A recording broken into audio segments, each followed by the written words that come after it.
The morning sunlight spilled softly through the narrow hospital window, tinting the sterile white room with a faint warmth.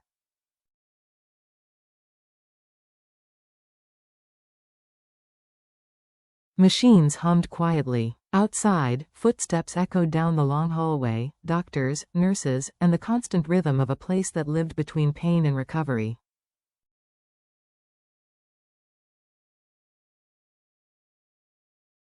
James leaned over the bed, his voice tender yet steady. "Diep.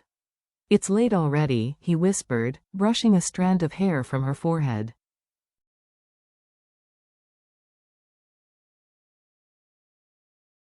"Come on, it's time to get up.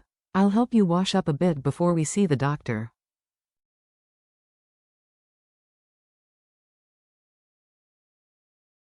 Diep stirred, her voice small but calm. "I feel better today," she said, smiling faintly.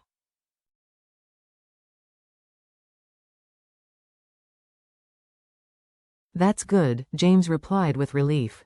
"Better means we're getting there." He helped her sit up, carefully avoiding the IV line.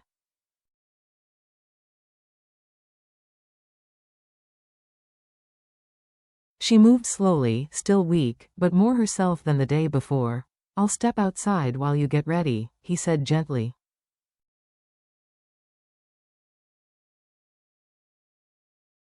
When James walked into the hallway, his tone changed, a quiet journalist's voice now, reflecting the ordeal.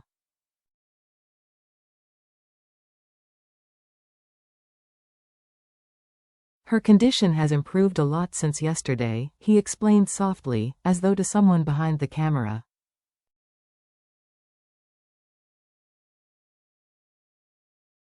"The doctors said we were lucky to get here in time.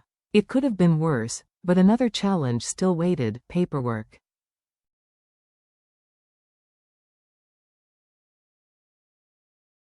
"Her documents are complicated," he sighed. "Her household registration hasn't been separated from her ex-husband's family."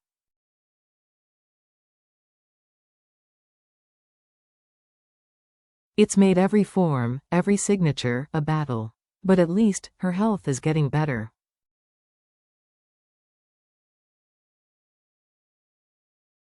"That's what matters most." Back inside, Diep had finished freshening up. "I'm done," she said.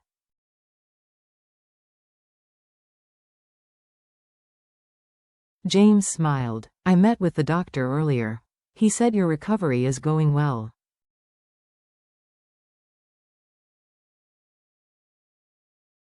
Then his phone rang. He glanced at the screen and smiled. "Mom's calling," he answered quickly.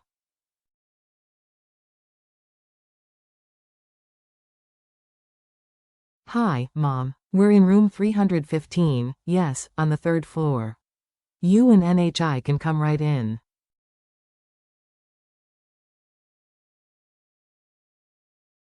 Diep blinked in surprise. "Your mother and NHI?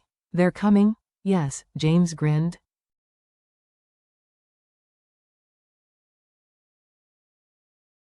"She wanted to surprise you, but I guess the surprise is ruined now." Moments later, little Nyi's voice echoed down the hallway, bright, impatient, full of love.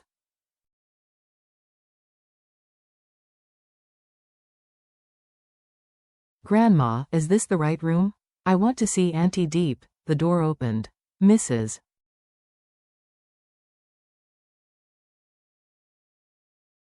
Quynh stepped inside, holding Nyi's tiny hand. "Hello, Diep," she said warmly. "You look much better already."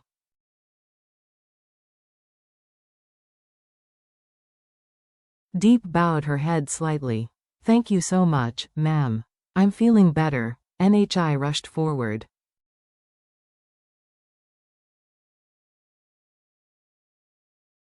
"Auntie Diep, don't be sick anymore. I miss you so much." Diep's eyes softened. "I miss you too, sweetheart."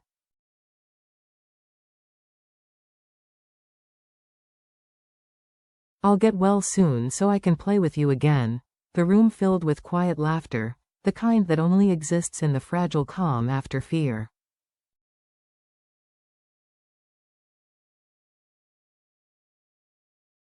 A family's gentle reunion.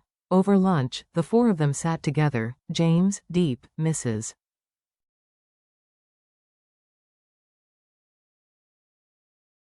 Quynh, and little Nhi. The aroma of rice and soup mixed with the sterile hospital air.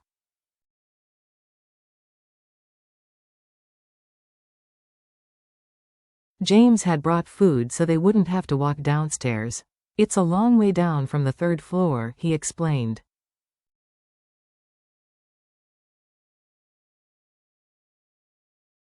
Better to eat here.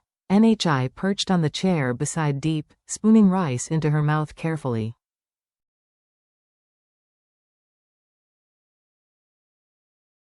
See, Auntie Diep? I'm eating a lot so you'll get well faster, Diep chuckled. Good girl.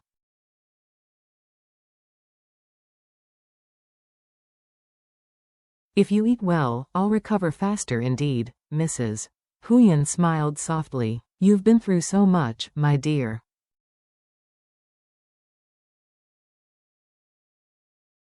But you're strong. Just keep eating and resting. Let James and me worry about everything else.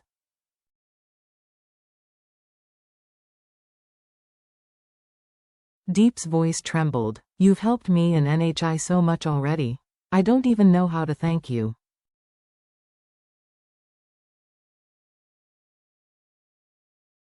Mrs. Quynh reached out, touching her hand. We're family now. You don't need to thank me.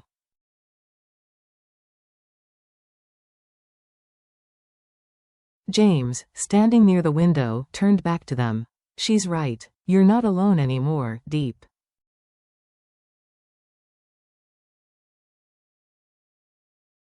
Outside, the day stretched long and quiet. But in room 315, there was laughter, small, fragile, but alive.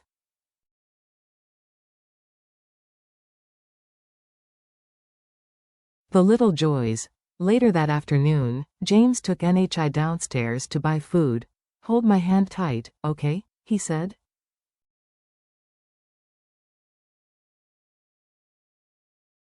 Okay, Nhi chirped, swinging her little arm. They passed through the hospital corridor, past people in wheelchairs, the scent of disinfectant, the hum of life.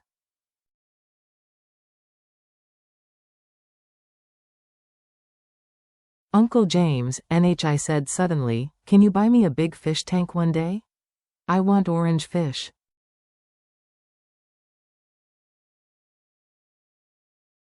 James laughed. Orange? I thought you liked black. No. Orange. Orange fish are happy fish.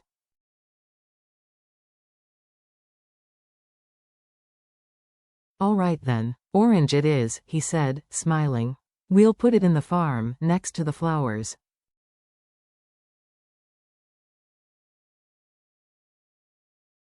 Promise? She asked, raising her pinky finger. Promise? He bent down and linked his little finger with hers.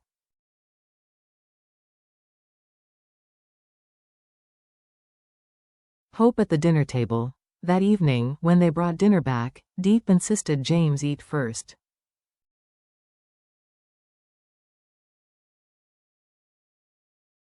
You've been running around all day, she said softly.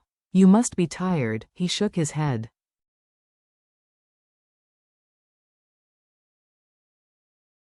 I'm fine. Seeing you get better, that's all the rest I need. She looked down at her bowl, her eyes full of quiet gratitude.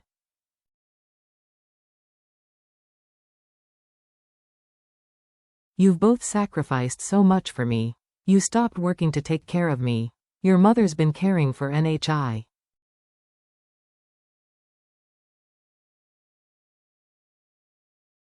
James interrupted gently. We're a family, Diep. Families don't count favors. For a moment, silence filled the room, the kind that holds warmth instead of emptiness.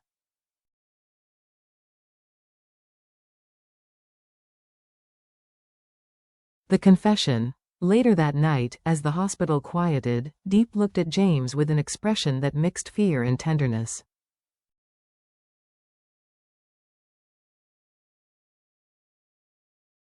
Can I ask you something? She said. Of course, he replied. It's just a thought. If someday your wife were sick all the time, weak, fragile, always needing care, would you still stay?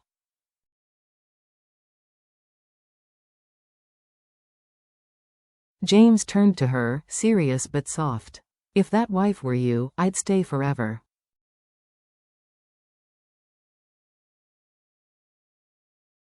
Diep's eyes welled up. I'm being serious, so am I, he whispered. I can handle anything, as long as it's you.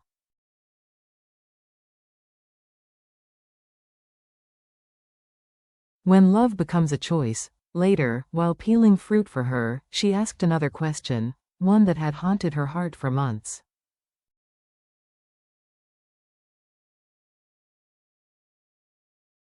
Why me, James? You're successful, handsome, from a good family. So many women must want you.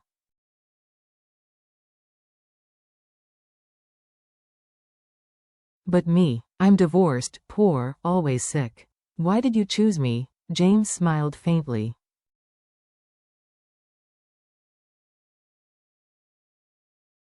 Do you remember the first time we met? Diep nodded slowly. When I went to the police station about my ex-husband.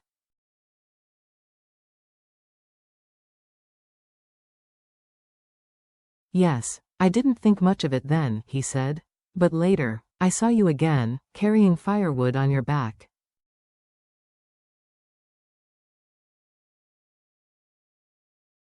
You were struggling, but your eyes, they never looked defeated. He paused, voice lower now.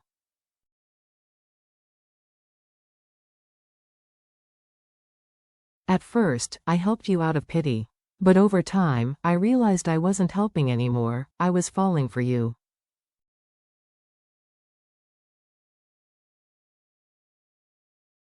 He looked at her, eyes steady.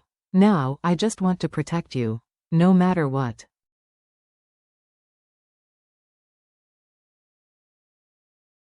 Diep's tears fell silently. The first time I met you, I mistook you for an officer, she said, smiling through tears.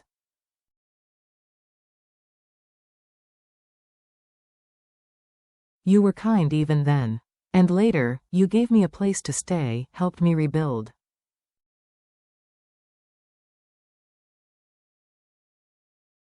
I don't even know when I started to love you. James reached for her hand. Then we're the same, he whispered.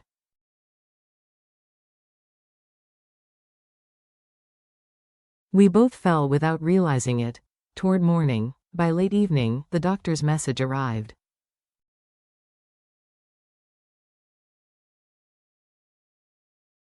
Her recovery has reached 70%. If progress continues, she can go home in 3 or 4 days.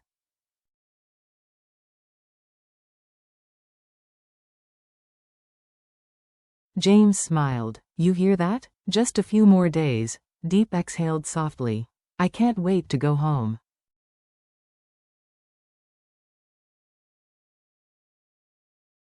I've left so much undone at the farm. Don't worry, he reassured. My mom and Lynn are handling it.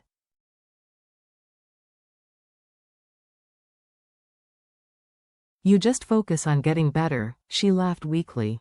I forgot I can't eat beef.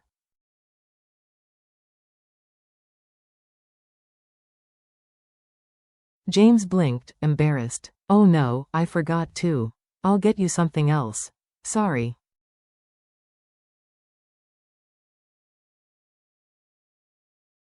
They both laughed, a sound that made the hospital room feel less like a ward and more like home.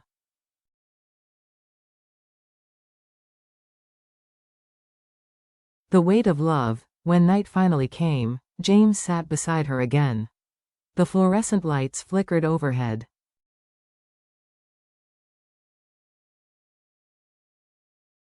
You've given up so much for me, Diep said quietly. I haven't given up anything, he answered.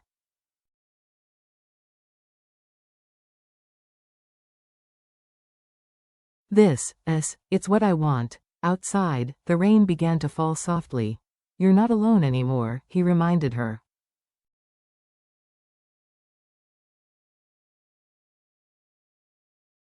You have me, Mom, and NHI. That's your family. That's your home. Diep nodded, tears glimmering under the pale light.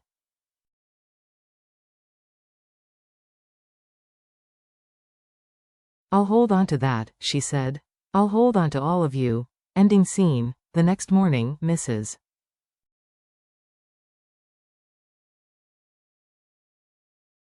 Quynh and Nhi came to say goodbye before heading home for school. "Be good, okay?" Diep told Nhi.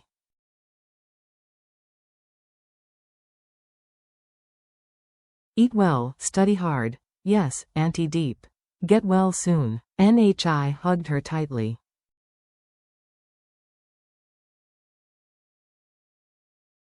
"When you come home, let's play with the fish tank, I promise." Diep smiled. James walked them out to the car, waving as it disappeared down the hospital driveway.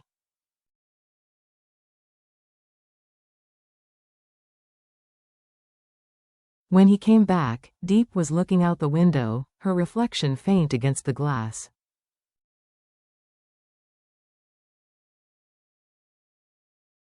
"It's been a long road," she said softly. "But maybe this time, it'll really get better."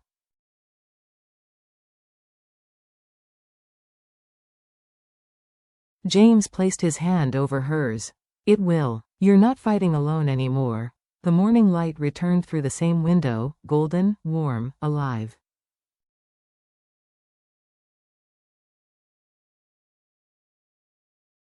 And in that quiet hospital room, love didn't feel like a miracle anymore. It felt like something even rarer, a promise kept.